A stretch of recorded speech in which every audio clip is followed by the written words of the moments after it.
It started with a twitching, irritatingly itchy sensation. It felt like my eyelids were glued together, like a huge weight was pressing down on them. I couldn't explain it even if I tried. My eyes rolled under my closed eyelids, then slowly the twitch turned into movement, and my eyes began to open. There was light shining through the murky mud. Light burst into the room, blinding light, so bright I immediately shut them out. Why was it so bright? Slowly I tried again. They opened, and it was as if I had surfaced from the icy cold depths of a deep dive and sucked in my first deep gulp of life-giving oxygen. I opened my eyes again, slower this time, and the heavy, murky mud slid away from my eyelids like molasses. Blinking, I let my pupils adjust. If my eyes were heavy, my body felt like a 1,000-pound weight had been piled on top of my body. Nothing worked, my head tilted sideways, the crunch of my joints so loud it sounded like gunshots. My lips parted, and my tongue scraped across the dry, moisture-starved surface. Water, I needed water. My head moved some more, tilting to the side. I made out the hum of a machine, ink lines on a graph, a frame holding some kind of plastic bag. I closed my eyes again. The bright light was inducing a feeling of deep panic. In the confusion of my feelings I tried again. This time the light didn't hit my eyes as hard. My head shifted a little and I could make out the machines. The hospital. I was in the hospital. Why? Nothing made sense. My head hurt, and I raised my arm as if it were buried under a huge sand dune. I tried to sit up, but it didn't work. My arm hit something, twisting uncontrollably. God, I needed a drink before my lips chapped. Oh, good God, Mr. Lester, you're with us. Water. Groaned I. I heard rather than saw her bring me a drink. Her warm hand curled under my head as she lifted my head and brought the plastic cup to my parched lips. Water dripped from everywhere, small rivers running down my chin, down my neck, and pooling on my chest. But damn it, it was cool and wet, and my lips soaked it up like a sponge. She lowered my head back onto the pillow. I could feel my heart pounding as she leaned over me, her dark caramel skin, her huge almond-shaped eyes looking down at me. And then blackness, a soothing darkness. The next time I opened my eyes, there was chatter. I could hear it. It was a conversation. Oh my God, Eric, you're awake. My mouth was dry again. Water, please, I need a drink. Get the nurse, I heard someone's urgent voice say. Then a woman in the same blue uniform as before stood over me, her hair tightly braided, smelling like lilacs or flowers. She slowly lifted my head, and again the plastic cup, water flowed into my mouth. I must have resembled a drowning guppy, as I tried to swallow as much as I could, anything to quench my unquenchable thirst. She put my head on the pillow and then asked, "Would you like me to raise the bed so you can sit up?" Yes. My voice was unrecognizable, hoarse and thick. With the whirring of the motor, I rose like a phoenix, and suddenly the people standing around the bed came into view. A very attractive woman was smiling back at me. Her cherubic face was angelic-like, big green eyes, dark hair gathered in a very tight bundle. Her neck was incredibly long and slender and her skin was glowing. The smile turned into words. Oh, my love, I can't believe my prayers have been answered. I was so afraid you would never wake up. I didn't recognize her. Looking around the small group of people, I didn't recognize anyone. Why am I here? I asked, hoping someone could calm my growing anxiety. Will, you were in an accident, a very bad accident. You almost died. An accident. Yeah, baby, an accident. You were coming home from work and a truck hit you. The truck.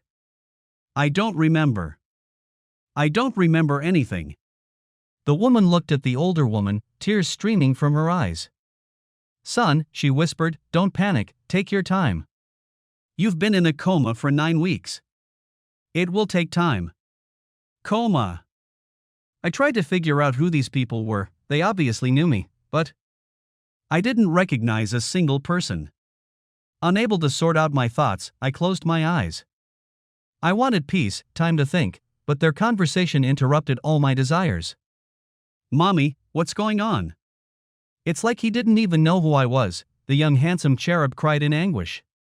Calm down, dear, don't forget he just woke up from a coma. The doctors have warned us that it will take some time for him to return to normal. We should expect that. I lay there and listened to these people talking about me as if I was not there. It was disturbing because it meant nothing, the names meant nothing, what they were saying was beyond comprehension. I tried to disconnect, all I wanted was peace. Opening my eyes, I wheezed, "People, could you leave me alone, please? I need silence." "William, you're just disoriented," the older woman replied, alarm evident in her words.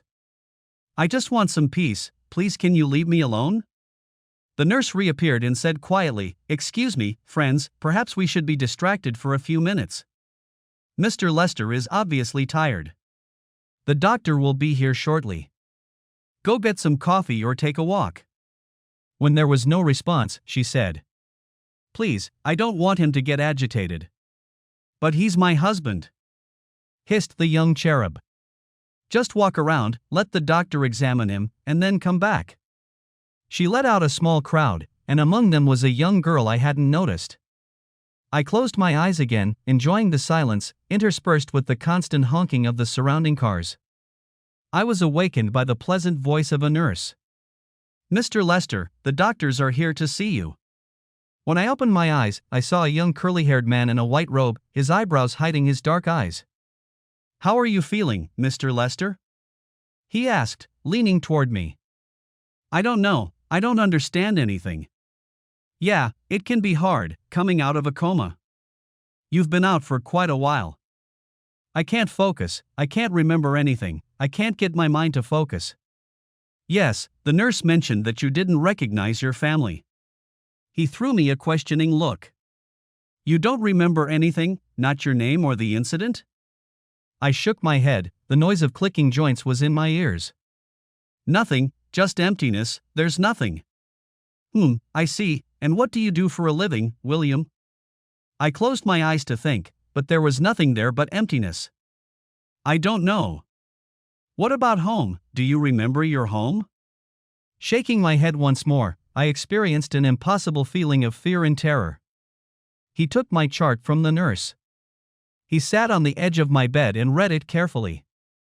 "William, this isn't exactly abnormal for people coming out of a long coma. You suffered a very severe concussion in the accident. It may take you some time to regain consciousness." "What about the rest of me?" I asked. "Well, 2 broken legs, a few broken ribs, a broken arm, a broken collarbone. Lots of bruises and a few lacerations." "You're very lucky, William. Can I walk?" "Slow down, my friend. Both legs are still in a cast, it will be removed within a week, and you have a catheter in place. For the moment you just need to lie down and rest. Tomorrow we will arrange for a CT scan or maybe an MRI. We'll see if we've missed anything." The nurse walked over and whispered in his ear. He nodded, looking at me. "Your family is very concerned, William. They would like to come back and spend some time with you. Is that okay with you?" Before I could say anything, the woman who called herself my wife was beside me and my hand was in hers. "Oh, Will, it's going to be okay, my love. We'll get through this, we're here with you." I swallowed the big lump in my throat. "I'm sorry, but I don't recognize you, I don't know you. This feels wrong somehow." I tried to pull my hand out of her clinging fingers, but I didn't have the strength, and she wouldn't let go. The woman who called herself my mother came closer and leaned over the bed. "Honey, you're worrying about nothing. Let's just talk. Once we talk, you'll remember, the memories will come back." I felt panic sweep over me again, stronger than ever, clutching my throat. Emotions rushed outward, anxiety expressed in an angry rant. "Don't you people realize, I don't know you? I've never seen you before. I don't know anything. You can all just leave." The little girl, who I realized was crying, sobbed. "Daddy." I looked at her, then at the others. "Can't you just leave?" A woman, apparently my wife, leaned in for a kiss. I looked away, it didn't feel right, I didn't know her. When they left, I tried to remember something, images and emotions swirling in my head. It was like trying to swat away flies, nothing stayed in one place long enough for me to grasp it, to understand it. Who am I? What am I? I had nothing, as if my life had begun 15 minutes ago. These moments were clear and distinct, but beyond that there was nothing. The nurse brought the food. "Do you have any allergies?" she asked. I stared at her incredulously. "You're kidding, right? I can't even remember my name." I didn't want to yell, but I ate, and the food tasted good. Was it a favorite dish or did I usually hate it? I didn't know. The nurse turned on the TV, and some nonsense played, providing nothing but noise in the background while I finished my meal. I slept well that night, but the morning was chaotic, full of tests. I was wheeled from office to office, X-rays, CT scans, blood tests. The afternoon was quiet, which gave me time to reflect. To try to understand something. I could remember some of the movies I had watched, I could remember the names of the nurses, the doctors, but trying to remember what had happened before was impossible. The tentacles of my mind hit a brick wall. Anxiety returned, along with a growing sense of frustration. Why? In the evening, Scarlett showed up. She looked good, dressed obviously for work, in a nice business suit. The gray striped skirt showed just the right amount of class. She leaned toward me and kissed me on the lips. She pressed herself against me, her tongue trying to penetrate my mouth. When she realized that wasn't happening, she stepped back, a sad, perplexed expression on her face. "How are you feeling, Will?" I shrugged. "I think it's okay. I'm frustrated, confused, and at a complete loss." "Who am I?" She shuddered slightly. "You are William Lester, my husband, your daughter is Zoe. You are the CEO of Lester & Sons." None of her data registered, nothing that made my mind think, "Ah yes, that's me." Nothing. "Where do we live?" I asked tiredly. She frowned and whispered. "Avondale, Marivalli Crescent, 296. "Where is it?" "Oakland," she replied, clearly testing her patience. "Will, you must remember something." Unable to contain my anger, I snapped rudely. "I don't remember anything. I don't recognize you, and everything you said means nothing to me. Don't you understand?" Her hand flew up to cover her mouth in shocked horror. Tears flowed, and she ran outside. This should have made me feel bad, but nothing happened. It annoyed me that she wasn't listening or trying to understand. It was at least an hour before she returned. She pulled a chair over and sat down next to the bed.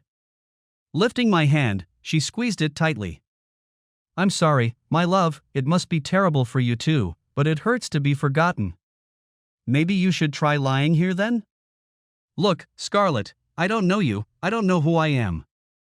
I don't remember a damn thing. They bring me food and I don't know if I like it or not. They turn on the TV and nothing matters, nothing is memorized." Tears streamed down her cheeks and she wheezed. "Oh God, Will, this must be hard. Everything has to come back, I love you so much. I can't wait for you to get out of here. As soon as we get you home, everything will come back." Taking a deep breath, I answered somewhat curtly. "I'm not sure, but I hope so." I could see her trying to contain her disappointment. "Of course she will. Zoe is dying to spend time with you. She misses her father." The mere words my daughter should have meant something, but it was like listening to her read a shopping list. How could this woman be my wife? I felt nothing. She was beautiful, seemed nice, but I felt nothing. She sat with me for an hour, talking endlessly, and I listened. That must have been it. When the nurse came in with the food, Scarlett said, "I've got to go. Mommy needs to go home, she's watching Zoe, but Daddy will be waiting for her." She leaned in for a kiss and disappeared, leaving me to catch my breath. Peace and quiet had returned. My hand felt a little better, using the fork became a little easier. The night nurse, Diane, came to clean up after I was done. She joked. "I wish all our patients had amnesia, you never argue about food, you eat everything. Maybe I'm just not picky. Maybe." She took my blood pressure and asked if I needed pain medication. I was in pain, but I didn't want to take anything else. She pumped up my pillow and asked, "Shall I turn on the TV?" I shrugged. Yeah, I guess so. She handed me the remote and left. I flipped through the channels, there was news, sports. I left it on a movie and lay down, trying to stop the growing feeling of anxiety. I felt lost. Shortly afterward, a man walked in carrying magazines and fruit. He smiled, but I immediately got a strange feeling. I didn't like him. He was wearing a very expensive suit. Why I didn't like him, I couldn't explain. Perhaps it was the cologne, he used so much of it that I could smell it as soon as he walked in. A nauseating, disgusting smell. He started loudly. Hey buddy, I thought you were going to keep an eye out for black caps. Who are you? I grumbled, his sudden intrusion irritating me. He frowned strangely. Bill, it's me, Mark. Geez, buddy, I'm your CFO and best friend. He put the magazines on the closet next to the bed. What is black cap? I asked, gasping.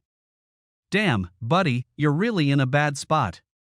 NZ cricket team, you're their biggest bloody fan. And me? I don't think so, at least not now. He pulled up a chair and leaned closer. Listen, buddy, I thought we should talk. There's a lot going on at work, and we could really use your input. Any chance you could sign this? He pulled some papers out of his briefcase and laid them on the bed. Look, Mark, I don't know who you are, I don't know anything about work or business. I'm definitely not signing anything. He frowned deeply, choosing his words carefully. Buddy, I need you. I've been doing your job, but I need you back on board. I need those damn papers signed. I'm sorry, but it's not happening. I don't mean to sound disinterested, but I don't remember anything, not you, not my wife, not my job. None of it means anything. What if I brought your laptop tomorrow? You can log on and start studying the material. See what we've been up to in your absence. Yeah, okay. That might be a good idea. Can you drop him off early in the morning? He nodded. Yes, I can do that. I'll leave the papers for you to read. He picked up the remote and started changing channels, showing a cricket match. The Black Caps are great, my old buddy. They kick ass. His gaze stopped on the screen on the wall. Yeah, kicking ass. I raised my head and watched with him. He lingered for a while, though he spoke very little. He must have sensed my unease, the dislike I felt for him was hard to suppress. After a few minutes, as the tension grew exponentially, he got up and left. I watched the cricket for a few minutes and then changed the channel. I couldn't understand a thing. I mean, I recognized the game, I knew the rules, but the teams, the names, none of it meant anything. I switched back to the movie I was watching. The next few days flew by. Scarlett came every day, sometimes with Zoe, sometimes with my mom. Mark handed me the laptop and I logged in using the password he'd given me. Emails started pouring in, I hoped that at least something would register, at least something would make sense. The problem was that it didn't. It was like I was looking through a window. Looking into someone else's life. The names and the letters didn't mean anything. The numbers didn't mean anything. Every day, Scarlett came over for a date, and instead of getting easier, it got harder. I could see the frustration in her, she wanted something I couldn't give, something I didn't feel. Love. She was kind, she tried, God, how she tried. She talked all the time. She talked about the day we bought our house. About the day she found out she was pregnant and told me. She talked about some crazy merry-go-round dance we did the night she told me. We danced under the stars, laying on the wet grass and looking up at the sky. She told me about the day Zoe was born and how I held her hand during labor. She told me about the look on my face when I first saw and held Zoe in my arms. It sounded incredible, but as amazing as it was, I just wasn't feeling it. When we kissed, it was like kissing a friend, a family member. I had nothing to compare it to, my only memories were of coming out of the coma. Surely, if I loved this woman the way she said I did, I would feel something. If our love was so deep, why didn't I feel it? True, I enjoyed our time together, I looked forward to her visits, and I especially liked it when Zoe was with her, but it didn't feel like love. I watched a few movies with love stories to see how I was supposed to feel about it. The cast was removed and I was able to attend physical therapy, mostly in the pool. I still couldn't walk properly, and trying quickly wore me out. I had to stay in a wheelchair, but the invigoration of showering, going to the bathroom, bliss. I started to feel human, shaved, bathed, red. Life got better and, best of all, I was able to go home. The day went well, although I was still sitting in the wheelchair. Scarlett helped me into the car and put the chair in the trunk. As she drove away, she squealed. "Oh my God, I can't believe it, we're going home, baby, we're going home." She smiled broadly, looking at me. "I've been praying for this. God, I was afraid it would never happen. The doctors warned me it might not happen, that some victims never recover, but I knew you would. I just knew it. Scarlett, thank you. I mean, seriously, I don't understand it, but I appreciate everything you've done for me. Made for you." She gasped. "Oh God, you're my husband, I love you." Her frown deepened and she began to cry. "I love you, Will, you are my everything. I can't imagine life without you. When I found out about the accident, I thought I was going to die, and when I saw you all in tubes and hoses, unable to breathe, I passed out. I'm just so grateful. Thank you again." She shook her head. I guess she was expecting, wanting to hear back words of love from me, but it wasn't happening. I turned to look out the window as buildings, cars, and trucks whizzed by, looking for something to trigger a memory. It was a typical Oakland day, humid and overcast. The traffic was heavy, and Scarlett skillfully navigated us through the maze of cars. We took the Avondale turnoff, and still nothing made me blink or remember. Apparently, I drove down this road every day on my way to work. We'd lived in our house for 5 years. It just didn't make sense. We pulled up to a house that I was told was ours, a house we had put together and renovated over 3 years. It looked good, a large single-story house, a big double garage, a workshop, beautifully landscaped gardens. But the fact that there were half a dozen cars parked in the driveway didn't add to my confidence. "Why are all these cars here, Scarlett?" "My love, some friends and family wanted to welcome you home," she said softly as she helped me into my wheelchair. "Please don't be surprised, everyone is waiting." We stepped inside, and a cacophony of noise washed over me. "Welcome home," cheers erupted. Zoe came running in and hugged me. "Daddy, you're home." Her kiss was warm and welcoming. Her embrace was replaced by a myriad of hands stroking my back. Lots of kisses from people I didn't recognize. My heartbeat sped up, I gasped, the world closed in, and I panicked. I saw a large glass sliding door overlooking the back lot and pushed my chair towards it as hard as I could. I pushed as hard as I could, squeezing past people until I was in open space and fresh air. Leaning back in my chair, I closed my eyes and inhaled deeply, filling my lungs with air. When I opened my eyes, Scarlett was kneeling beside me, her gaze anxious, inquisitive. "Are you all right, my love?" Turning back to the house, I saw that all the faces that had gathered together were looking at me.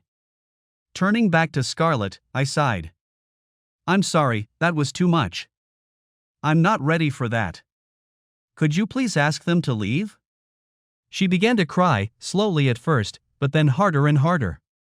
"Will, these are your friends, your family. They all wanted to say hi and welcome you home." I said I'm not ready. I snorted angrily. "Can't you get it into your head that I'm not ready?" I grasped the wheels of the chair and moved towards the steps leading to the garden. I was still new to the damned contraption, and it wasn't long before I found myself with my butt on the grass. People rushed to my aid and my arms were wrapped around me. "Get out, leave me alone," I bellowed, my voice hard and full of anger. They all stepped back in shock, only Mark, a guy who called himself my coworker, remained. "Give us some room, I'll help him up."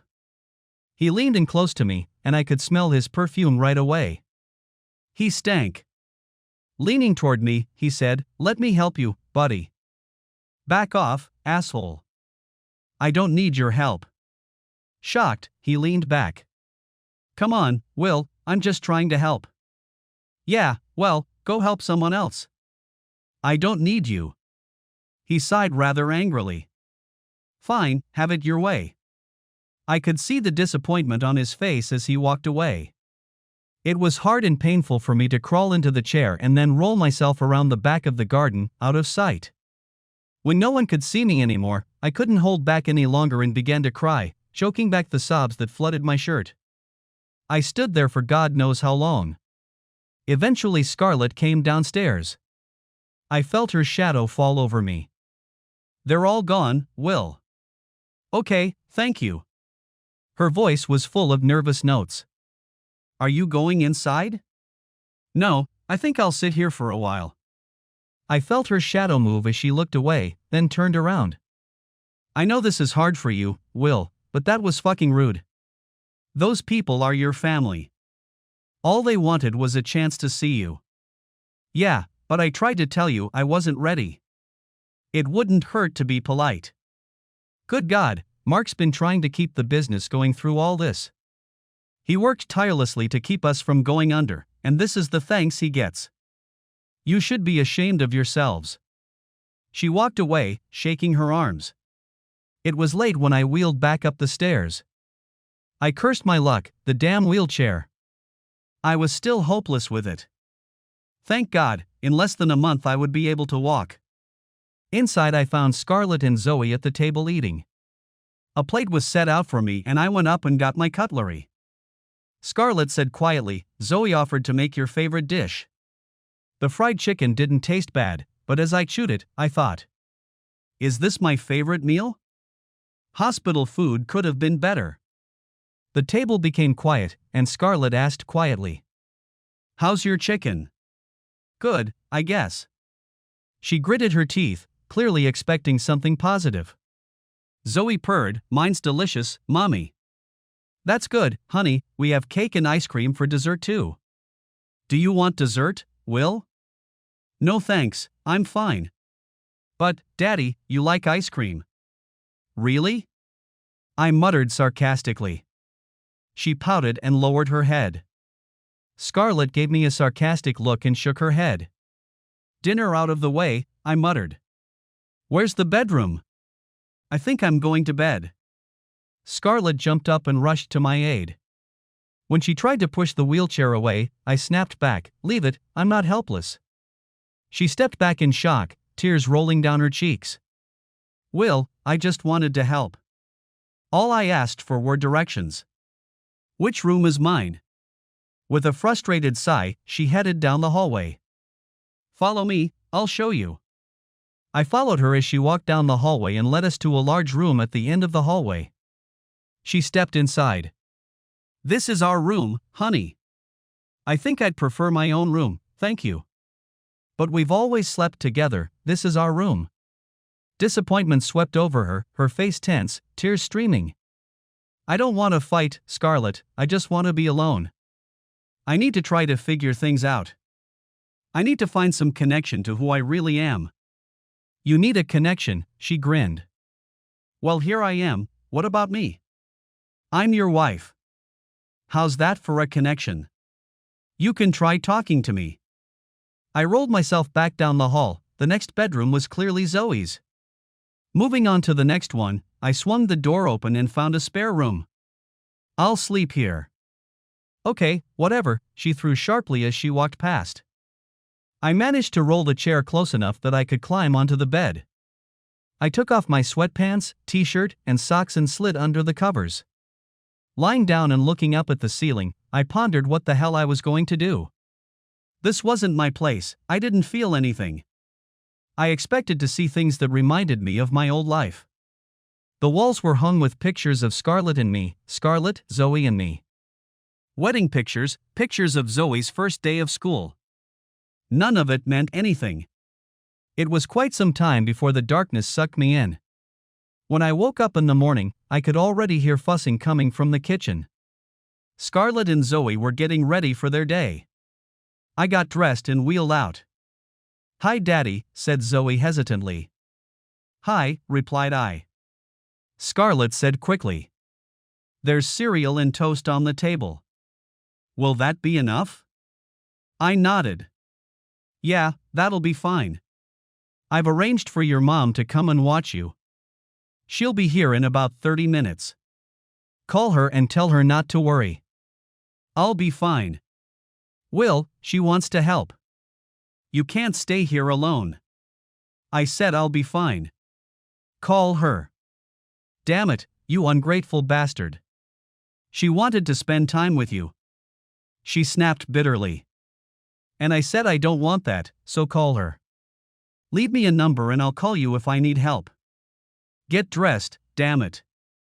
I'll go to work, and I'll drop Zoe off at school. When they were out the door, I wheeled myself to the table and ate breakfast. Then we had to take a shower, which was an ordeal in itself. Our shower wasn't big enough for a chair. I had to pull myself up, huddle in a corner, and finish the shower.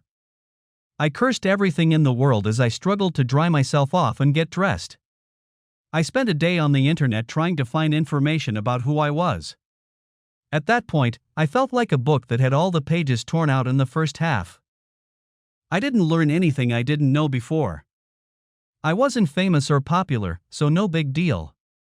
I found a LinkedIn account, but apparently not having a password quickly prevented that from happening. It was the same with Facebook and other social networks. No info from there until I found the passwords. I learned how to make sandwiches while in a wheelchair, learned that I like sausage, and discovered that I like beer. I don't know if I always did, but now I do. And I also learned that the medication I was taking didn't mix well with beer, and pretty soon I was getting worse. When I went into the back garden yesterday, I found a hammock stretched between two trees. I went there, taking with me a couple of beers stashed in the armchair. That's how I ended my day, lying in a hammock, enjoying the sunshine and a beer. When Zoe ran out into the garden shouting, "Daddy, where are you?" she really woke me up. At first it was like coming out of a coma, there was no way I could focus, my head was spinning. I chuckled. Ah yes, beer. I saw Zoe's head appear next to me. "Daddy, what are you doing?" "Just resting." She started pushing the hammock, rocking me back and forth. She watched me swing with envy. Out of nowhere, she jumped up and pressed herself against me. She took my hand, raised it above her head, and snuggled up so that her head was resting on my shoulder. She giggled something and started humming a little song. I closed my eyes as we rocked back and forth. "Zoe!" I heard my mom call her name. She giggled softly and whispered, "Shoo!" Her mom called out again, louder this time. "Zoe, come in and have a snack." The human contact was nice. She swayed slightly as we swayed, her big eyes glittering as she looked at me cheekily. I hugged her a little tighter. "What's going on here?" I heard Scarlett laugh. "Looks like you two found the right place. It's very cozy here, Mommy, and the sun is warming. Your appetizer is ready, honey. Let's go inside and leave Daddy to rest." She helped Zoe down inside softly. "Are you okay, Will?" "Yeah, I'm fine, thanks," I muttered. "Have you been drinking?" she asked, picking up 2 empty beer bottles. "Just a couple." "Since when do you drink beer?" She giggled. "Since then, I guess." She shook her head, chuckling. "Well, miracles don't stop. You never drank beer. You've always been a wine or hard liquor drinker." "Not anymore." I got curious. "If I don't drink beer, why is the fridge full of it?" She wrinkled her nose slightly. "You always left beer for your friends." "Friends, huh? And which of my friends drinks beer? Would you like something to eat?" she asked, trying to change the topic of conversation. "Yeah, that would be good." She ran off, leaving me wondering why she looked so confused. I waited for her to leave and slipped out of the hammock. I ended up in a heap on the grass and laughed loudly to myself. It was hard to climb back into the wheelchair, and even harder to get in. Scarlett gave me a squinted look as I wheeled up. "I'd bring it, you know." "Scarlett, I'm not an invalid." She burst into laughter. Isn't that so? Sounds a lot like it to me. Look, Will, we just want to help. I know it must be hard for you, but I just don't understand why you won't let us help. Because I don't know you. Because I don't remember who you are, or who I am, for that matter. I'm uncomfortable and constantly restless. You say I loved you, but how do I know? Maybe we had problems, maybe we were getting divorced. I just don't understand. I look around this house, it's full of pictures of us, and at one point we were obviously happy. I just don't feel it. You're a stranger to me, the whole world is a stranger to me. Her bottom lip began to quiver, her eyes were watering, and she had to keep wiping away the moisture. I love you, Will, but you're making this so hard. We were happy and I just know you love me. I have to believe that somewhere inside you still feel it. Maybe it was the booze, or maybe it was just my anger at this whole frustrating world. Scarlett, I don't feel anything. She rushed to run, tears streaming down her face. Shit. I sighed internally. That night after dinner I was getting ready for bed and Scarlett came into my room. What do you want to do tomorrow? Confused, I asked. About what? You have to go to physical therapy. Your mom offered to drive you, but if you act like you did today, I'll tell her not to worry. No, I have to go, thank her for me. She looked at me awkwardly, the words seemed impossible. To break the impasse, I asked, do you know any of my passwords? She squinted in embarrassment. What passwords? Facebook, LinkedIn. I found them through a Google search on my name. She shook her head. I'm sorry, I have no idea. They were supposed to be on your phone, but it was destroyed in the accident. Mark said you need to get a new one. He needs to talk to you about a lot of things. The phone, yeah, that's probably a good idea, but who am I going to call? You need to get back to work. Mark needs you, he's been running the business alone and he needs you. I don't think I'll be of much use right now. Maybe if you just talk to him. Yes, if you can get me on the phone tomorrow. I'll call and see Mark, the business has to pay for the phone. I had just gotten out of the shower when my mom showed up in the morning. She walked in, beaming and smiling. Hi, honey, she greeted. Hey, are you ready to go? I asked. Honey, I thought it might be nice to have a cup of coffee together. I need to talk to you. Yeah, okay. She smiled, okay, I'll make coffee.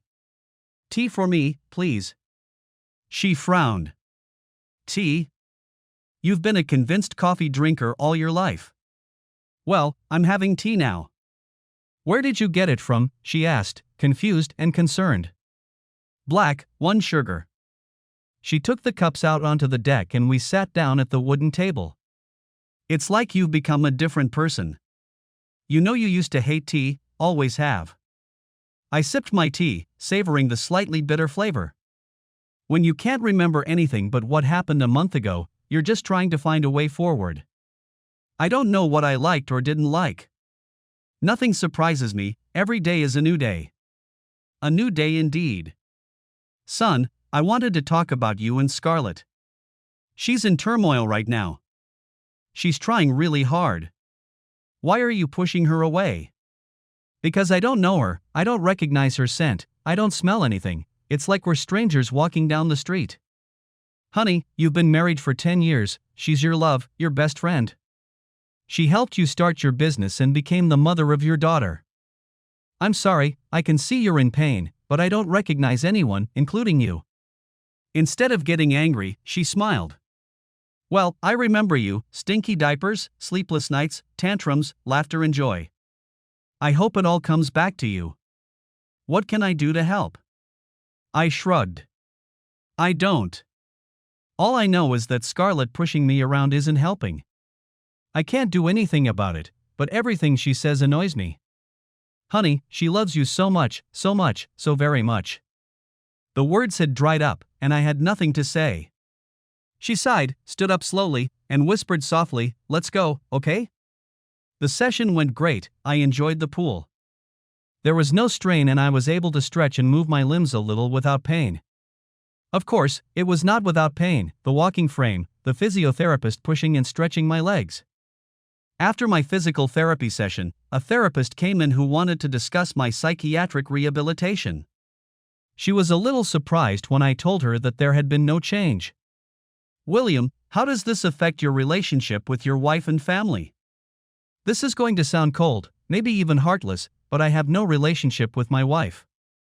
She means nothing to me. What do you mean nothing? Does she care about you? Helps you? Surely you must feel some sort of gratitude for her work. I guess I should, but she keeps trying to pressure me. She wanted me to sleep with her the first night. What's wrong with that? I'm sure she was looking forward to her husband coming home. But she's not my wife, maybe legally she is, but she's a stranger to me. I gave her a stern look. Would you sleep with a stranger? At one point in your life, she was the love of your life, the mother of your daughter, your lover, your friend. Yes, yes, yes. I understand, but I don't remember that. None of this means anything to me, because to me she's the person I just met. She sat playing with her pencil, mulling over my words. William, I've met Scarlett, and she seems like a wonderful person, and, I must say, very attractive. Would you mind stepping a little closer? Give yourself a chance to feel what you've obviously felt before. Her words reached him and she quickly continued, William, you are a man, a young man, and I'm sure you must have sexual desires. Doesn't Scarlett stir up a desire in you, some kind of need? I don't know what to say. Am I sexually attracted to her? No, not attracted. But it's not just her, I've learned a few things lately. I like beer. There's nothing unusual about that, William. I'd agree, but I guess I've always hated it. My mom says I used to love coffee, but now I can't stand the smell of it. I drink tea, which, again, apparently I hate. I don't know how many other things have changed since I woke up. Scarlett is just one of them, and I don't know what to do. She wrinkled her nose slightly. I don't know what to say. There are many cases of people coming out of comas and suddenly gaining new talents they didn't have before. Can I ask you to give me time? I'd like to keep seeing you. I think if you give me a chance, you never know what might happen. On the way home, my mom asked about the sessions and what had happened. We talked, and gradually it became a little easier. We found some reasons to talk. It was then that she asked, "What about work, dear?" I shrugged again. I don't know what to suggest. I don't understand anything about graphic design. I can't even figure out what I have to offer. Will, my love, you own 80% of the company. I know from talking to Scarlett that Mark is having a hard time. He needs help. Maybe if you stepped in, some of it could come back. You loved this company, you created it from nothing, you didn't buy it, you built it. I'll be a burden, not a bonus. Will, there are some financial reasons for your return. Since you are the majority owner, your family is living off the profits. You have always received a paycheck, but at the moment it has been cancelled. Your family needs you to go back to work. Scarlett worked very hard while you were in the hospital. She is working very long hours to cover the loss of your paycheck. It got me thinking, but I wasn't in the physical condition to do much. I certainly couldn't work in an office. What would I do anyway? Scarlett worked long hours, I didn't notice it until Mom pointed it out. Maybe she always worked like that. I couldn't do anything about it. I couldn't help much around the house. Everything was new to me. I used to sit for hours at the computer, especially at my work computer. Now I could log on to the work accounts and I started paying attention to what was going on. I looked at the accounts for the last few years and it was obvious that things had changed since the accident. And not just in terms of slowing down. Money was also moving into different accounts. With each passing day, I was getting a better understanding of who was who. Although I wanted more information, I decided to call Mark. I kept putting it off because I didn't like him for some reason. He was supposed to be my best friend, but from the very first conversation we had, I didn't like him. Something about him I didn't like. Strange, my best friend in the world, according to Scarlett and my mother. Because I had a bad feeling I didn't want to talk to him, but if I wanted to understand the company better, I needed to talk to him. When I called him that first time, it was lunchtime, and when he answered, he said loudly, "Will, how nice to hear from you. What can I do for you?" Then I heard him say in a muffled tone, "It's Will." The "oh" I heard in the background sounded like Scarlett. Since my awakening, my senses had become much more focused. I decided to be very sneaky and said I was trying to sort out my home computer and needed the contact details of an IT company. He gave me the customer service number and said he would send the list of employees I requested. The fact that he didn't mention that Scarlett had been in his office made me suspicious. Why wouldn't he say she was there? The other question is, what was she doing there? In the evening, when she got home, I asked her how her day had gone. She seemed shocked that I was taking an interest. She told me what she'd been doing, but never once said she'd met Mark. This only heightened my curiosity. Using the new phone, I was able to talk to the staff. I took each of them in turn. I called to say hello and ask what they do. It turned out that I was friends with some of them and they were very helpful with information. I asked if I could put my number in all emails as I was trying to understand how the company worked and learn how to do it. Scarlett seemed to have a lot of praise for Mark. His name kept coming up in conversations. It seemed like every conversation mentioned his name somewhere and for some reason. It made me a little nervous. I couldn't explain my connection to her. Okay, she was my wife, my legal companion, but I didn't feel attracted to her, so why did it bother me? I couldn't figure out what was wrong. My visits to the physiotherapist became more and more physical, and movement returned to me. I could walk short distances, my arms were gaining strength little by little. I began to feel a little more human. My sessions with the therapist weren't all that helpful, although it gave me a chance to talk to someone who had no agenda. She didn't insist on anything other than wanting to help me. She tried several exercises to jog my memory, pictures from my childhood, video clips she'd gotten from my mother from my sports days. She would often stop and ask midstream, "Who is that?" I think it should have jolted me awake and I would have remembered something and said, "Is it Joe, or is it Karen?" But that didn't happen. At home, things were moving along. We were all getting used to each other. Scarlett learned about my new eating habits, marveling that I now liked things I hated. The only thing I had a problem with was the beer. I love beer, but never really liked it, and when I came home the fridge was stocked to the brim with it. Now I had to constantly remind her, and her, of what brand to buy. Something wasn't adding up. The thing I liked best was lying in the hammock in the afternoon. Every day Zoe would come out and jump in with me. Mostly she had a book she wanted me to read to her. I didn't mind, in fact I enjoyed reading to her, and reading in general. It was something I obviously carried forward into the future because I had a large collection of books, especially novels. Going through them was amazing. If I did read them, I didn't remember them, so it was like starting over.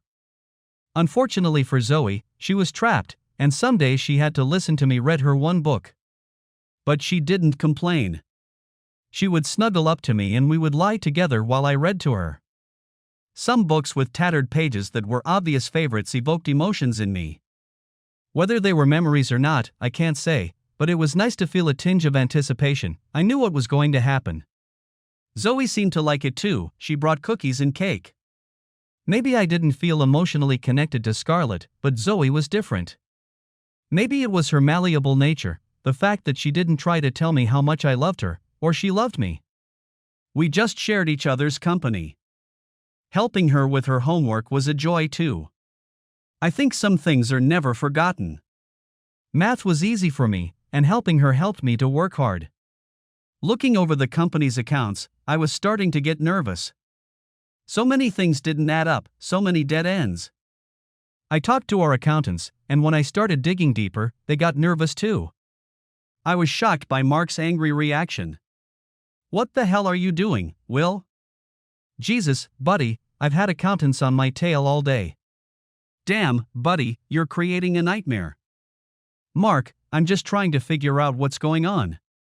I want to be able to take the lead when I get to the office for real." Oh, he said softly, hesitantly. Are you coming in? I'll be up in a couple weeks. Right now I'm already up and walking. Not very far, of course, but at least I'm mobile. Yeah, that's good, but could you keep the bills down? Jeff is driving me crazy. I'm sorry, Mark, but I need to get to the bottom of what's going on. Buddy, there's nothing going on. We just had to move things around to keep giving you money and trying to keep you alive. There was annoyance in his voice. Yes, but let's not forget that it's my company's right. Yeah, buddy, that's your kid. I haven't forgotten. His words were said with such a reproachful tone that I felt uneasy. That evening when Scarlett got home, she too looked upset. Will, honey, Mark called me today. He was very upset. He said you're questioning everything and making things difficult for him. Her tone wasn't notational, but it was definitely a rebuke. Scarlett, you were the one who said I needed to get back in the saddle. It was your idea. Yeah, but, honey, Mark was the one who kept us going. Without his help, we wouldn't have made it. Whose company is this, Scarlett?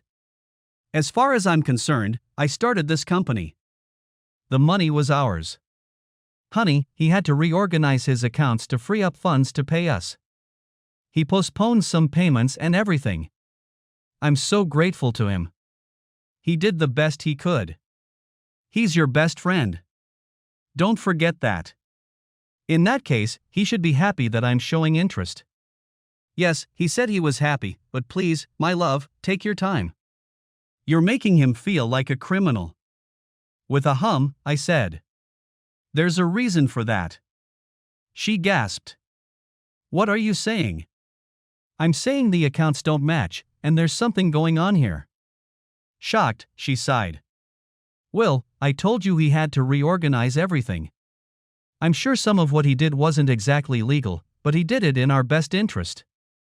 I begged him to help us. We didn't have enough money to live on. There's a lot of money in this company, all you had to do was go to the bank. Mark did it for me. He really helped, walked me through everything. I know it must be hard for you. Starting from scratch, but Mark has been a blessing. Well, I'm starting to get the hang of it now. Having talked to other staff, I'm starting to get the hang of it. She wrinkled her nose. That's good, sweetheart. I'm glad. While we're on the subject, it's Zoe's birthday next week and I want to throw a party. Would you mind if there were a few people here? I nodded. I'm sorry, I didn't know. What are we going to get her? With a warm smile on her face, she said. She was hinting at a new bike. Her old one is completely dilapidated. The next day, as I was leaving the therapist's office, I heard a strange phone call. Hello, is this William Lester? Speaking. Hello, Mr. Lester, this is Detective Constable Glenn Smith. What can I do for you, Mr. Smith? I'd like to talk to you about your accident. Yeah, okay, is there anything I can do to help? I would like to discuss certain aspects. At this point I would prefer to keep it between the two of us. That sounded unusual. Yeah, okay, where and when? I'm not very mobile right now. I can come to your house tomorrow, around 10 o'clock. If that would suit you? No problem. I have to say, I have absolutely no memory of the accident or what happened before. That's going to complicate things. Well, we can meet tomorrow and talk. Have you seen the wreckage of your car? That seemed odd. No, I haven't. I never thought about it, why? Oh, nothing, just wondering. A lot of people don't want to visit a crime scene. If you want, we can go there tomorrow. Yeah, okay. I'm not sure if this will get results, but I'd be happy to tag along. That call alarmed me. Combined with everything I had learned, I began to feel very uncomfortable. Scarlett got home later than usual. She smiled broadly as she made her way to the house to give him a kiss. I have Zoe's new bike in my car. Mark and I picked it out after work. Why was Mark there? I asked, trying to speak easily and without accusation. Oh, he just suggested it. I don't know anything about motorcycles. You could ask me, I suggested with a note of bitterness. Startled, she whispered. Oh my God, Will, I'm so sorry, I'm just used to going to Mark for help with things like this. I should have asked. I'm so sorry. I shrugged. Apology accepted. Do you think you can put it together? She asked. It's in a box in the back of the car in pieces. I can try. Mark said he'd come and do it if you weren't able to. I think I can handle it. I watched her as she helped me lift the box from the back seat of the car. She didn't seem to realize she was pissing me off. As we carried it into the garage, balancing it on my knees in the chair, I told her about the phone call. The police called me today. They want to talk about the accident. I assume it's about the insurance. Did they pay out the money for the car? Yes, that's right, Mark sorted it out for me. Busy boy, isn't he? She threw me an amused look. What do you mean? You seem angry. No, I'm just a little surprised. Why didn't you ask Dad to help you sort this out? Why did you turn to Mark? She recoiled slightly. I didn't come to him, as you said. He came to me on his own. He was so upset, he just wanted to help. Just checking, he seems to have turned on the job pretty quickly. That seems odd. He's your best friend, he was broken when he found out about the accident. How did he know? I asked. I don't know, the police called me and I met him at the hospital. He was there when I arrived. I could see how uncomfortable she was, she looked confused and worried. What does all this mean, Will? Why are you asking all these questions? You want to know, okay, I'll tell you. I don't lie. Mark. I only get excuses from him. He gives me a really bad vibe. I don't like him one bit. Good God, he's your best friend in the world. You've been friends since elementary school. Maybe the old me was like that, but this one doesn't like him. I thought she was going to explode. The new Will is just a terribly unpleasant man. I'm your wife. You understand, your wife. You don't even want to sleep with me. God Almighty, Will, what's next, divorce? You asked, and I told you. I don't like him. The more I read about what's going on in the company, the less I like him. I've had enough. You suddenly don't like your best friend anymore, you barely talk to me, you treat your mother like she's a goddamn leper. You hate everything you used to love, including me. She rushed toward the house. As she passed, she grabbed a rake leaning against the wall, picked it up, and threw it at the wall. Reaching the door, she turned and screamed at me. I hate you, Will, I fucking hate you. We had such a wonderful life. I loved you with all my heart, but now you're ruining it all. Mark was the only thing that kept our family together through this whole ordeal. He has shown us nothing but care and affection. She stormed into the house, slamming the door behind her. It shook me to the core, her absolute anger and the venom in her words. They reeked of deadly poison. The next day, a police car pulled up to the driveway and a large, dense man in plain clothes entered the garage as I was trying to assemble the bike. He walked over and held out his hand. Mr. Lester? Just call me Will, but yes, that's me. I'm Glenn Smith, we spoke on the phone. He smiled as he watched me wrestle with the wheel, trying to hold it in place and get it done. Would you like some help? He asked capriciously. Yes, that would be bloody marvelous. He sat down next to me and took the wheel. I tightened the mounting bolts and asked, so what is it? He frowned slightly. I'm not sure where to start. What do you remember about your accident? Shaking my head, I replied, not a damn thing. My first memory is of opening my eyes in the hospital. Nothing before that. Wow, that bad, huh? Look, Will, we have some concerns. We found out something after getting a tip from someone who works for your company. Okay, hesitantly I replied. Can you elaborate? How close are you to Mr. Mark Duffler? From what I understand, he's your best friend. Apparently, we used to be friends. We don't get along very well now. Why are you talking about it? Because after the tip we made inquiries. Did you know that your company transferred $100,000 to the account of the man who drove a truck into your car? That amount was transferred 2 weeks after your accident. A driver? But we don't hire trucking firms. It wasn't a transportation fee. It was deposited into his personal account. It doesn't make sense. No, it isn't. Do you know what happened? Do you know how the accident happened? No, like I said, I don't have any memories. Now, you left the intersection of Panama Road and Meadows Road. A truck driven by Mr. Methvin ran a stop sign and hit the side of your car. You are lucky to be alive. The Department of Transportation conducted its own investigation and the truck was traveling at close to 100 kilometers per hour. The speed limit on this stretch of road is 50 kilometers. Crazy bastard, I muttered. Not so much insanity as premeditation. We, meaning me, believe that Methvin was paid by Mr. Duffler to deliberately run into your car. Furthermore, I believe he wanted you dead. Why? I don't know. I was hoping you could shed some light on the situation. I shrugged. I'm sorry, though I can tell you that since I started preparing to return to work, I've noticed some very unusual transactions in the company accounts. I was planning on digging deeper once I got back for real. You're still the majority owner of the company, aren't you? Yes, it's my company. Mark owns 20% of the stock. Could you give us permission to access your accounts?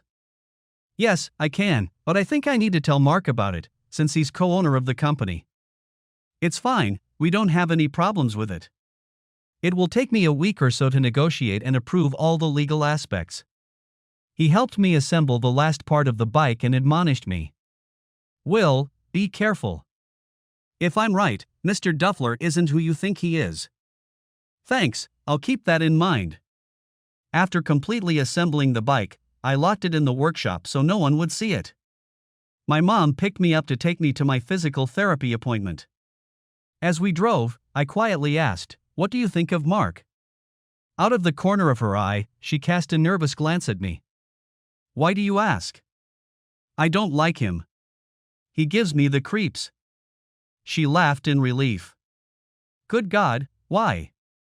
I can't explain it, Mom, but something is happening. Something isn't right with me.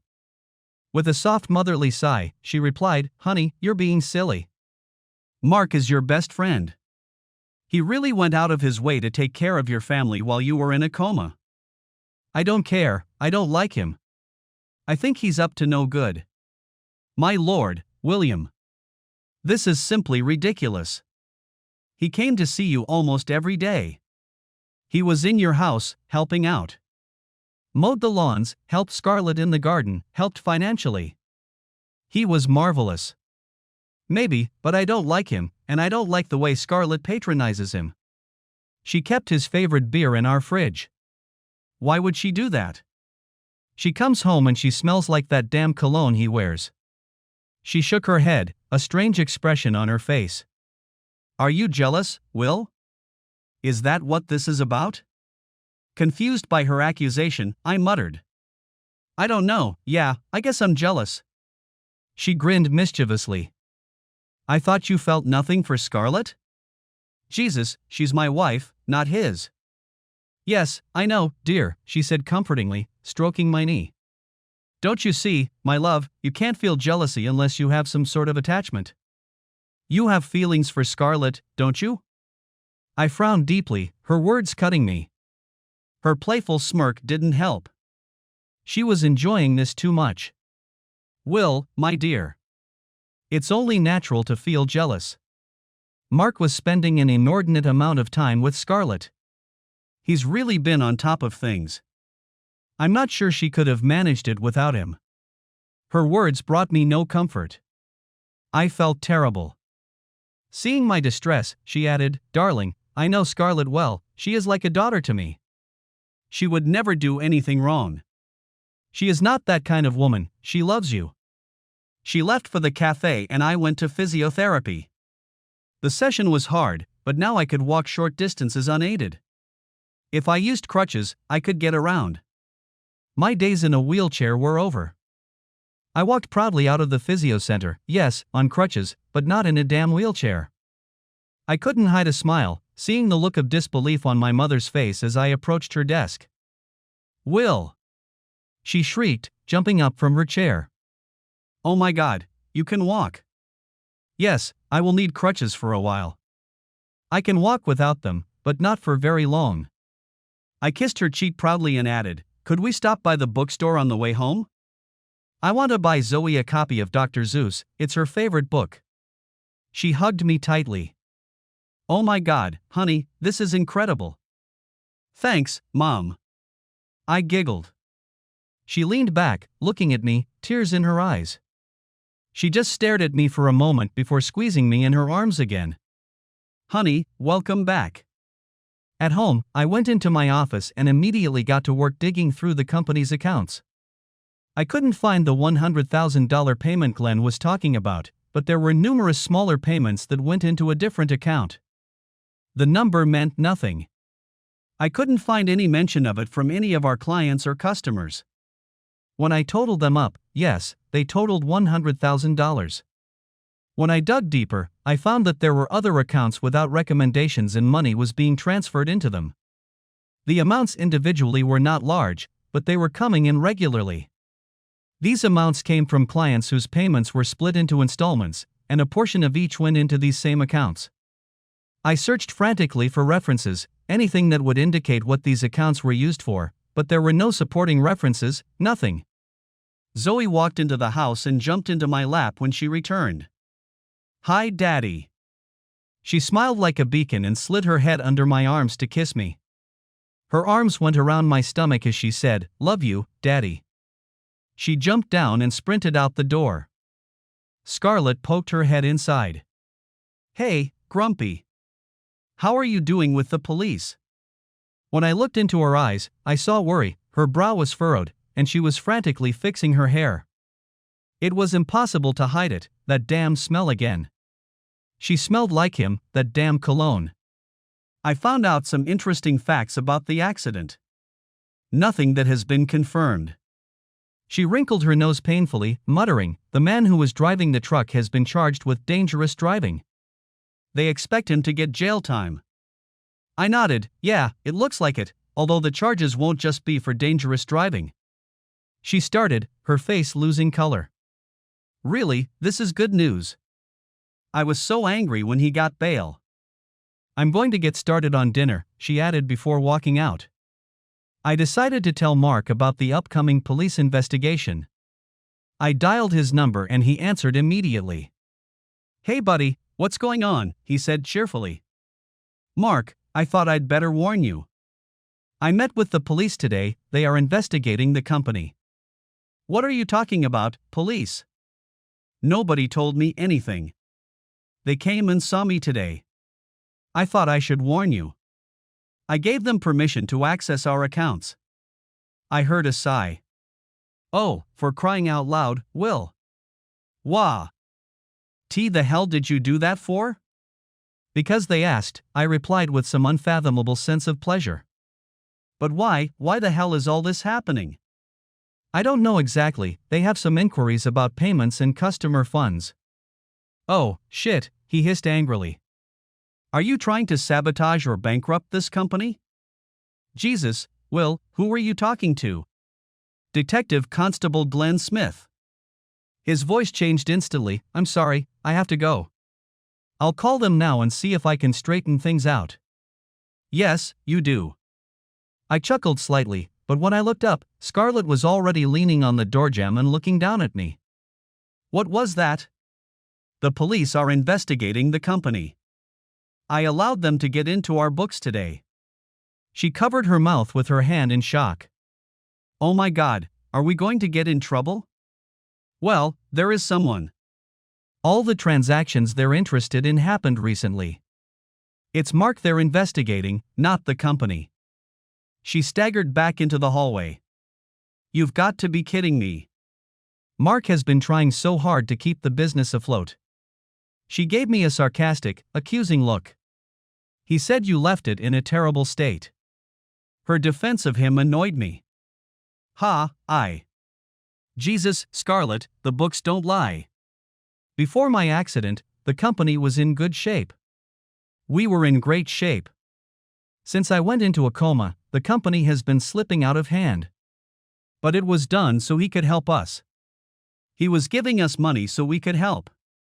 No, Scarlett, you have no idea how deep this goes.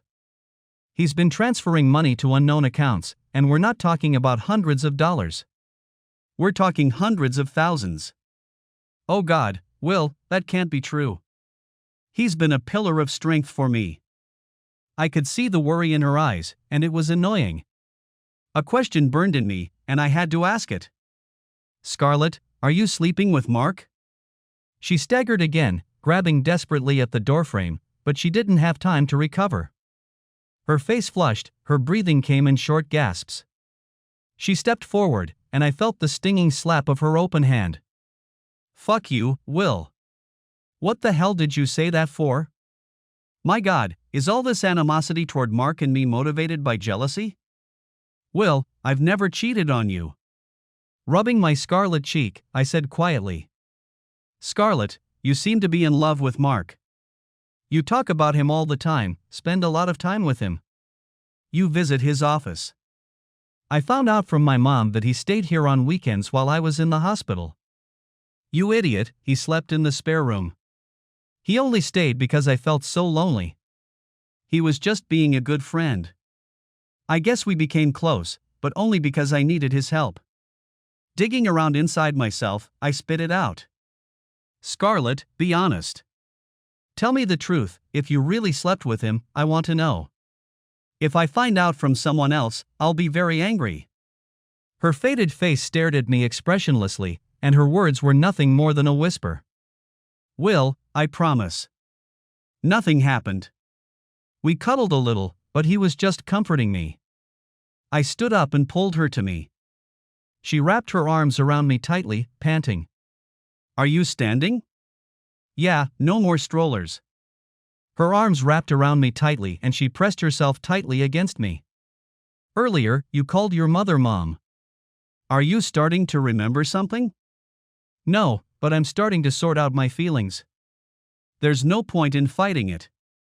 I know she's my mother, and today I've actually accepted that fact.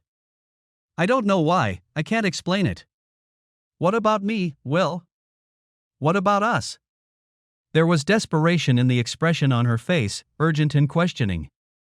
Scarlett, I'm still learning, still finding my way. I have feelings for you, but I feel like there's a wall between us. I think that wall is Mark. I know you see him almost every day, and you've never shared that fact with me. She broke down and I felt her body shudder with sobs. Yes, of course, yes, I visited him at the office. But that's because I was so lost. You hate me, it's like I was coffee and now you prefer tea. I needed a shoulder to cry on, and he gave me one. I swear, Will, there was never anything between him and me, nothing sexual. Her candor though eased my sense of anxiety, but not completely. It may not have been sexual, but you and he had an emotional affair. Maybe that's what stands between us. Even now that I'm home, you turn to him for everything.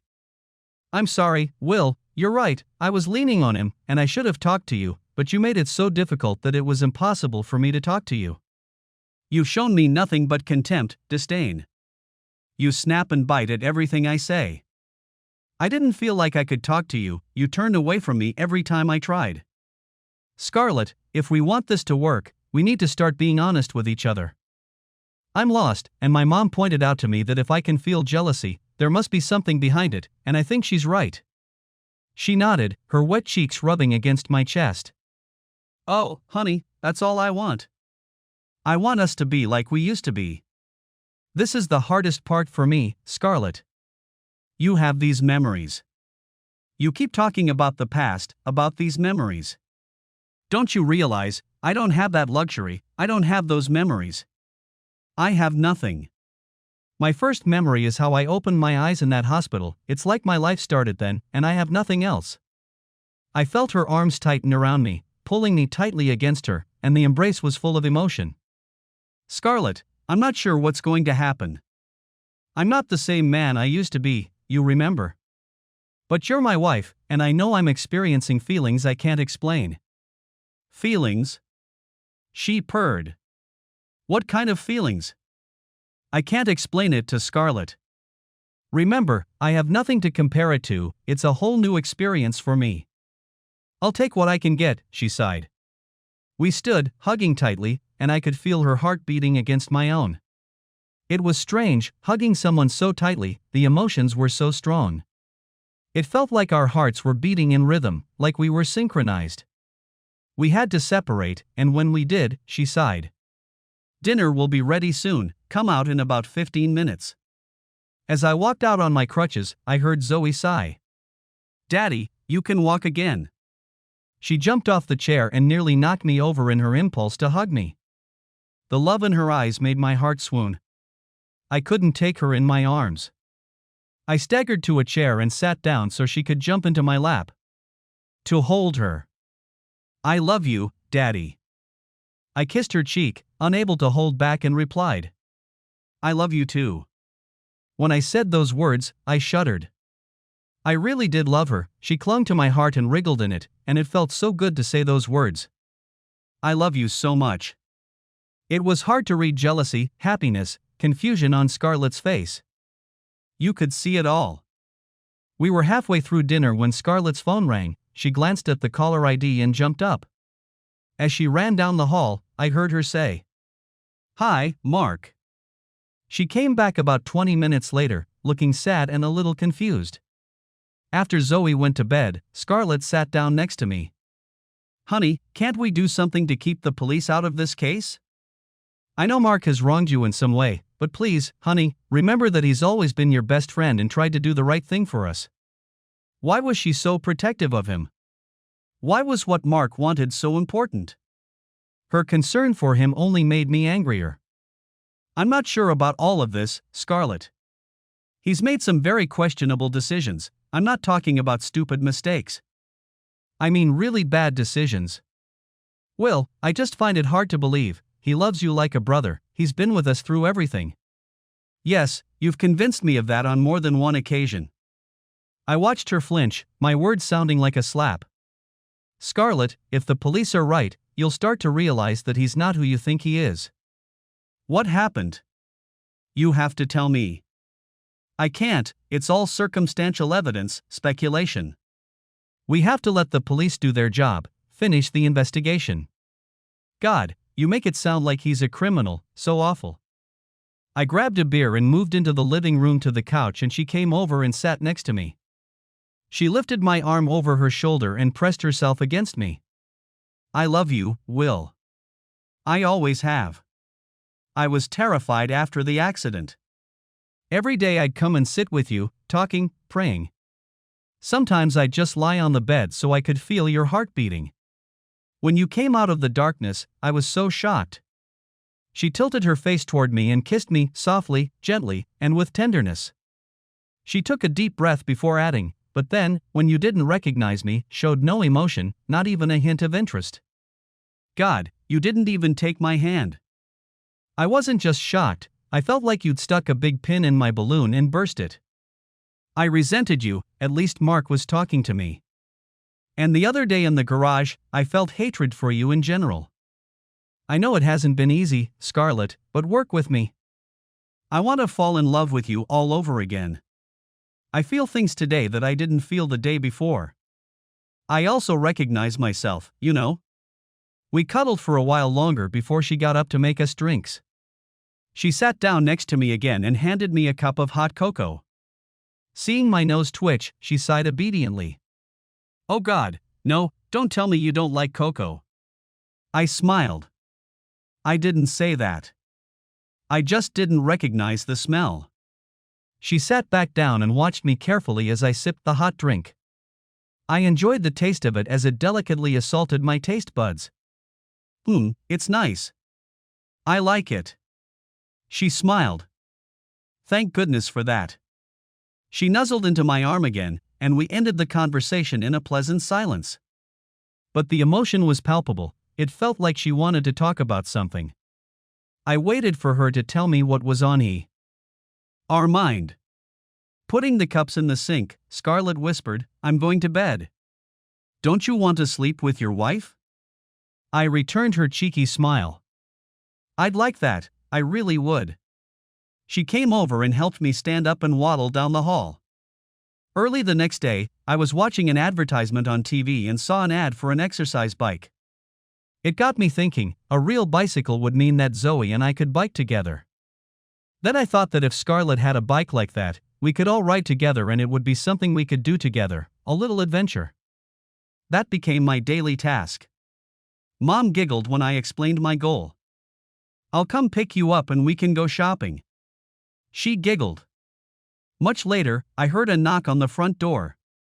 When I opened it, Mark squeezed his way in. "Listen, buddy, you gotta call the cops off. Everything I've done for your family.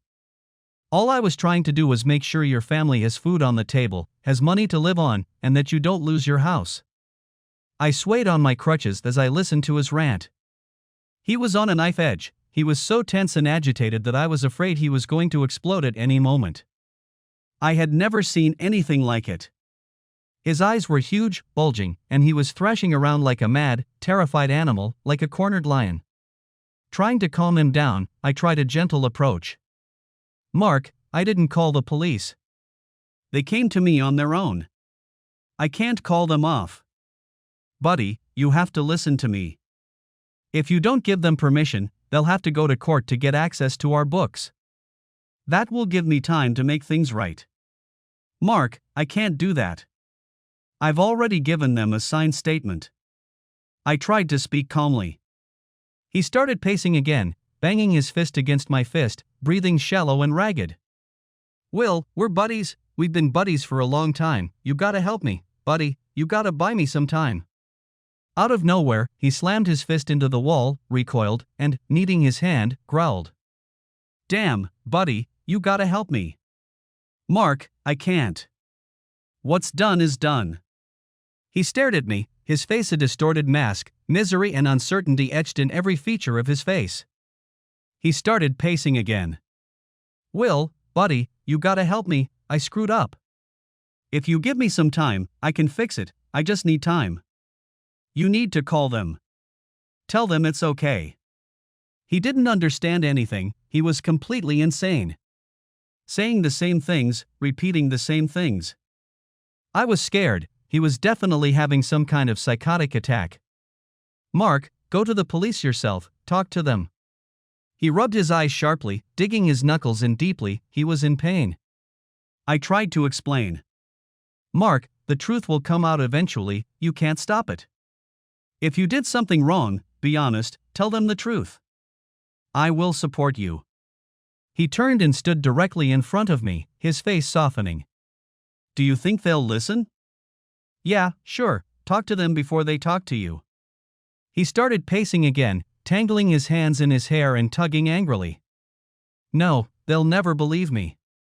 They'll blame it all on me, Jesus, Will, I'm fucked up, totally fucked up.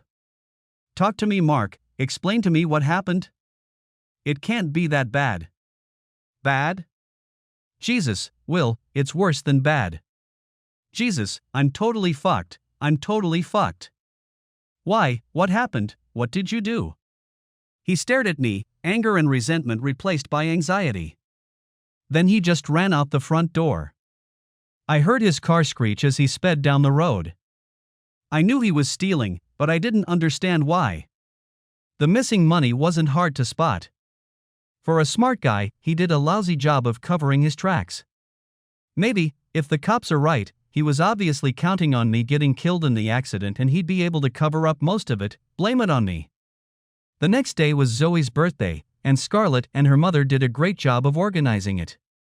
All our families came, all of Zoe's friends from school and the neighborhood. I was shattered.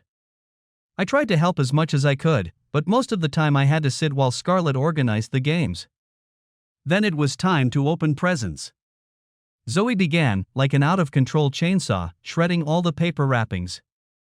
All her friends squealed with delight as each new present appeared. She especially liked the Dr. Seuss book, but we left the best part for last.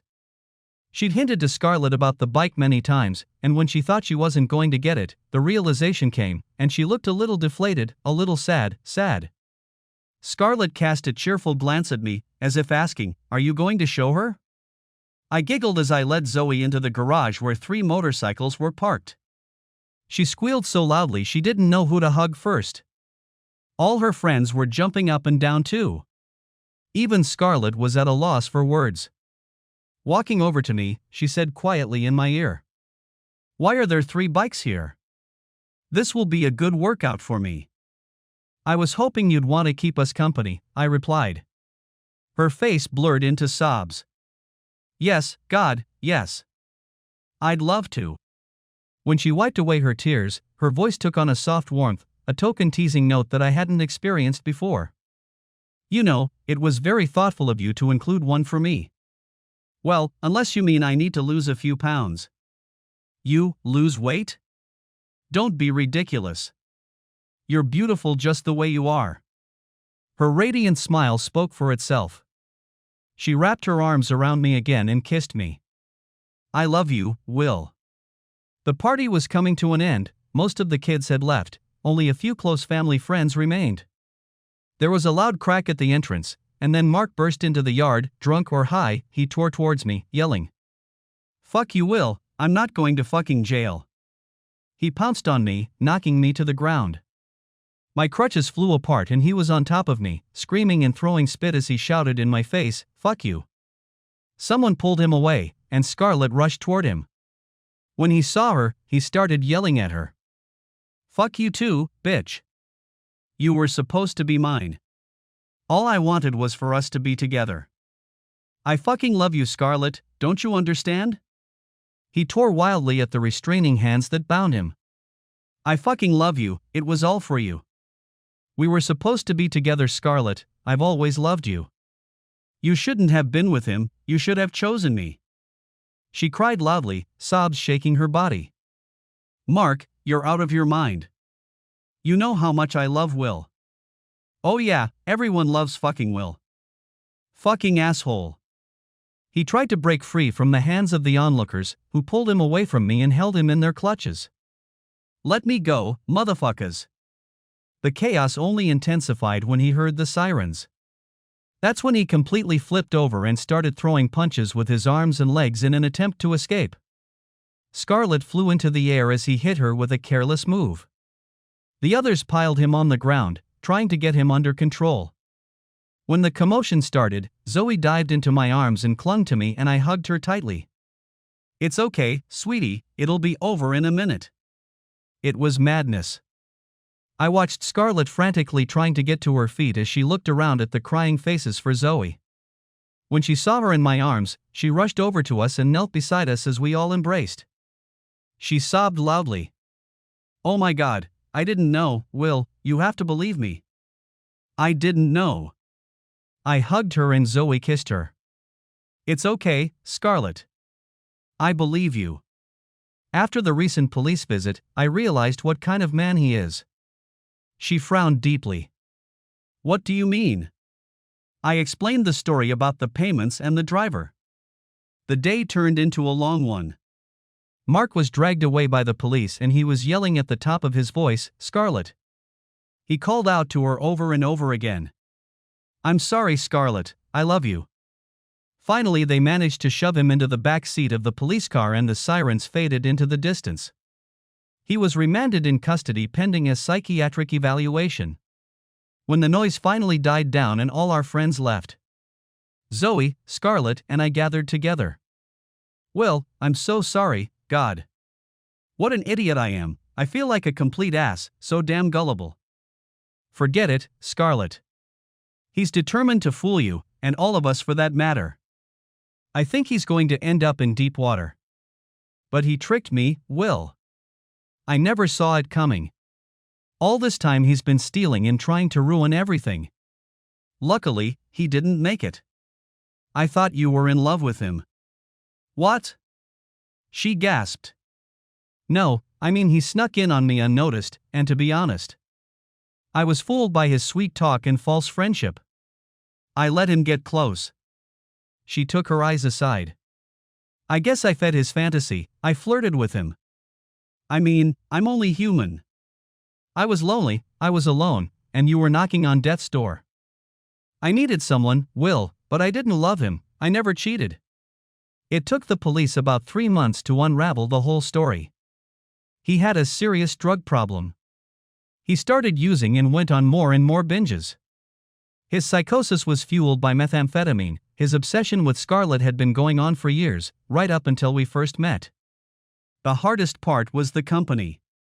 Okay, the financial problems I dealt with, it was easy, it was just numbers. But with the day-to-day running of the company, I found it difficult. I didn't know anything about the process. Luckily for me, the guys on the team supported me, and although I couldn't do the design, I was able to run the business. It took a long time to get back on track financially, but we are on that path. Scarlett and I began trying to find that one thing, that elusive element that had glued us together from the beginning. When I asked her out on the first date, she looked confused. Work with me, Scarlett, I want this to be a reveal. I want to find out why I fell in love with you. She looked terrified. I'm nervous, Will, what will happen if I become Lee? Coffee? All your life you've loved coffee and now you hate it. What if I become like it? I chuckled lightly. That's different, Scarlett, I like you already. I've hated coffee since the first smell. I want to know why we fell in love. I can feel it now, I just need more. What else? She asked, there was still a sense of concern in her words. Most of all, like, why does my heart freeze when you walk into a room? Why does my pulse quicken when you take my hand? Why I get an uncontrollable urge to squeeze you in my arms and never let go? Why? She smiled, the anxiety slowly fading away, replaced by a warm glow, her eyes, huge sparkling liquid pools of light. Our embrace quickly widened, her loving arms hugging me tightly. Yes, I would love to go out with you, she whispered. So we did, we started dating, going out for romantic dinners. While my legs were healing, we danced and rode bicycles, though we could never do that without Zoe. Eventually she won me over, well, she thought she did. Actually, I'd been in love for a long time. I just liked watching her make it happen. The end.